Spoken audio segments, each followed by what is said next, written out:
भारत चीन सीमा LAC पर तनाव के बीच राष्ट्रीय सुरक्षा सलाहकार अजीत डोभाल ने दुश्मनों को युद्ध का मंत्र दिया है। विजयदशमी के मौके पर उत्तराखंड के हरिद्वार में डोभाल ने भारत की ओर से देश के दुश्मनों को इशारों में बेहद कड़ा संदेश दिया है।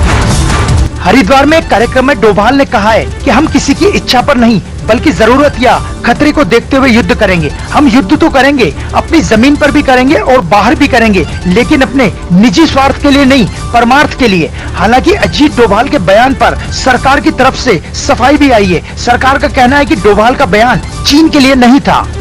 मुंबई में महाराष्ट्र के मुख्यमंत्री उद्धव ठाकरे ने दशहरे के मौके पर अपने भाषण में अभिनेता सुशांत सिंह राजपूत की मौत के मामले में पहली बार बात की। उद्धव ठाकरे का कहना था कि कंगना जैसे लोगों ने मेरे बेटे, मुंबई, उसकी पुलिस और महाराष्ट्र के सभी बेटों को बदनाम करने की कोशिश की है। कोरोना वैक्सीन को लेकर केंद्रीय मंत्री प्रताप सारंगी का बड़ा बयान उड़ीसा से सामने आया है। केंद्र सरकार में मंत्री प्रताप सारंगी का कहना है कि सिर्फ बिहारी नहीं बल्कि देश के हर नागरिक को कोरोना की वैक्सीन मुफ्त में मिलेगी।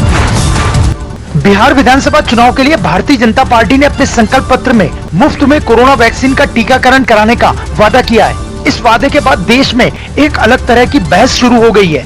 कई विपक्षी दल और राज्य सरकारों ने इस पर सवाल खड़े किए हैं। भारत में कोरोना वायरस से ठीक होने वाले लोगों की संख्या बढ़कर 71,37,000 के पार पहुंच गई है। वहीं एक्टिव केस भी घटकर 6 लाख के पार आ गए हैं।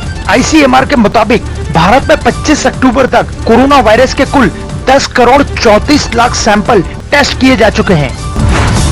भारतीय जनता पार्टी ने कांग्रेस पर जमात इस्लामी और PFI के साथ समझौता कराने का आरोप लगाया है। केंद्रीय मंत्री मुख्तार अब्बास नकवी ने दिल्ली में कांग्रेस पर आरोप लगाया कि जब कांग्रेस के नेता राहुल गांधी केरल के वायनाड से चुनाव लड़ रहे थे तो देश बहुत आश्चर्यचकित था कि कांग्रेस से ज्यादा वहां जमात इस्लामी के झंडे क्यों दिखाई दे रहे हैं।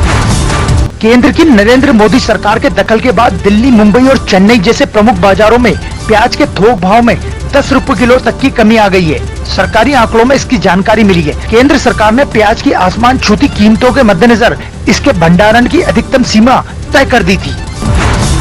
मध्य प्रदेश के ग्वालियर में छेड़छाड़ के मामले में आरोपी इंस्पेक्टर KN त्रिपाठी का 5 दिन बाद भी पुलिस पता नहीं लगा पाई है। लगातार फरार होने पर SP अब जल्द इंस्पेक्टर त्रिपाठी पर इनाम की घोषणा कर सकते हैं। साथ ही उनकी संपत्ति भी कुर्क की जा सकती है। त्रिपाठी ग्वालियर के कंपू थाने में पदस्थ हैं और उन पर छेड़छाड़ का गंभीर आरोप लगा है। दिल्ली में फर्जी फॉर्म बनाकर GST रिटर्न हासिल करने वालों पर सख्त कार्रवाई केंद्र सरकार ने की है। इस मामले में 115 फर्जी फर्म संचालकों, चार्टेड अकाउंटेंट की पढ़ाई कर रहे एक शख्स, एक CA फर्म के पार्टनर को गुजरात से गिरफ्तार किया गया है। इन लोगों ने फर्जी फर्म बनाकर 50 करोड़ रुपए से ज्यादा का GST रिटर्न और इनपुट टैक्स क्रेडिट हासिल कर लिया था।